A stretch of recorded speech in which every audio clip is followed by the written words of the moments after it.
Not till tomorrow, Phoebe. Phoebe frowned. Grown-ups always said tomorrow when they didn't want to do something now. Phoebe stood beside Mama's bed. She knew she shouldn't wake her up, but she was hungry for pancakes.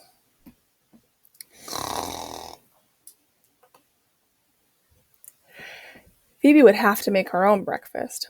Cereal certainly wasn't pancakes, but she knew how to fix that. She poured a large puddle of maple syrup right on top. She liked maple syrup a lot. Mama, Phoebe said softly. Mama's eyes popped open. Phoebe, what is it? You're honking, and you said we could have pancakes. Mama rubbed her eyes. It's called snoring, Phoebe, and I said we can make pancakes on Friday morning. That's not till tomorrow. Mama came in and did Phoebe's hair. You could use a haircut, Pickle. I'll call and make an appointment. Phoebe remembered the haircut lady. She had a little dog who wore a funny hat. Your haircut will be tomorrow afternoon, Mama told Phoebe while she was getting ready for school. And we'll get some ice cream after, okay? Okay, said Phoebe.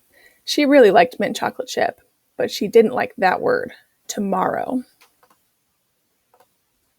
At school, everyone gathered around Miss April. Grab an instrument, she sang. It's music time. Hazel chose maracas, Lucy chose the xylophone, and Nikki grabbed the last drum. The only instrument left was the dented old trumpet. Phoebe held it to her lips and honked a noisy note. Sounds like Mama, she thought. Good news, said Miss Martha. Tomorrow, some musicians are coming to play their instruments for us. Phoebe frowned. There it was again. Tomorrow. And afterwards, we'll have a party with dancing. The kids went bananas. But Phoebe did not go bananas. There was nothing fun about waiting. And that's exactly what you had to do to get to tomorrow. Afternoon circle time cheered Phoebe up a bit. The class sang a counting song in Spanish and played Duck, Duck, Goose. But just when Phoebe got tagged Goose, Miss April stopped the game.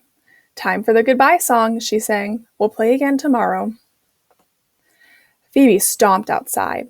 It was finally my turn to be the goose, and I didn't get to run, said Phoebe. That's too bad, said Mama. Maybe you'll get a chance tomorrow. Now let's get you to Grammy's. Tomorrow this, tomorrow that. Tomorrow was ruining Phoebe's day. Phoebe looked at her reflection. It stuck out its tongue and crinkled its eyebrows.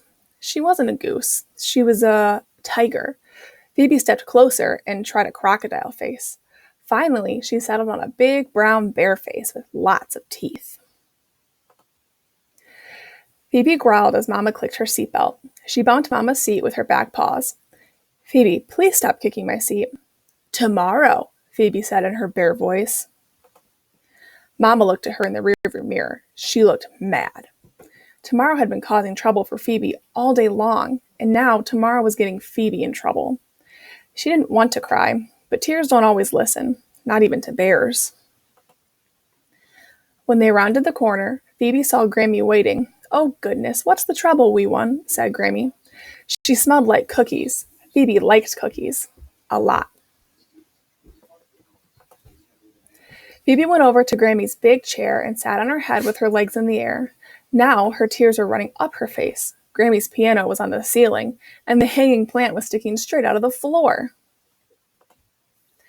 Grammy came over with the cookies. They were stuck to the upside-down plate. That was a neat trick.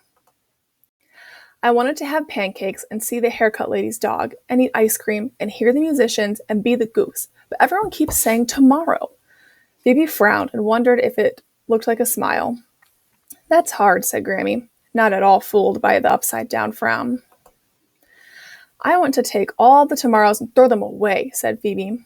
I don't think you need to do that, said Grammy. But you can add a secret ingredient to make them into todays. A secret ingredient? Asked Phoebe. Grammy knew a lot about baking, and not just cookies, but strawberry pies and other things too. Yes, you take a tomorrow and add a good night's sleep to it. When you wake up, it's today. Phoebe turned right side up. And you could add a pillow and a soft blanket and some good dreams. You could sleep all the tomorrows into todays. Yes, said Grammy, you could. I won't add honks, though, said Phoebe. Grandma laughed. You mean like your mama? Phoebe nodded. No, said Grammy, you don't need honks. Grammy walked over to her wall of family pictures. Phoebe, do you know what happens to all the todays when you're done with them? No, said Phoebe. Ah, said Grammy, pointing to a picture of Phoebe when she was a baby. They become yesterdays. Phoebe shook her head. She wasn't a baby anymore. I went to sleep the tomorrows into todays, but you can have the yesterdays. I'll add them to my collection, said Grammy. That night, Phoebe lay in her bed with her pillow and her soft blanket. She was ready to try Grammy's recipe. Sweet dreams, said Mama. That's the most important ingredient, said Phoebe. Mama looked puzzled. I don't understand. I'll tell you tomorrow, said Phoebe, closing her eyes. The end.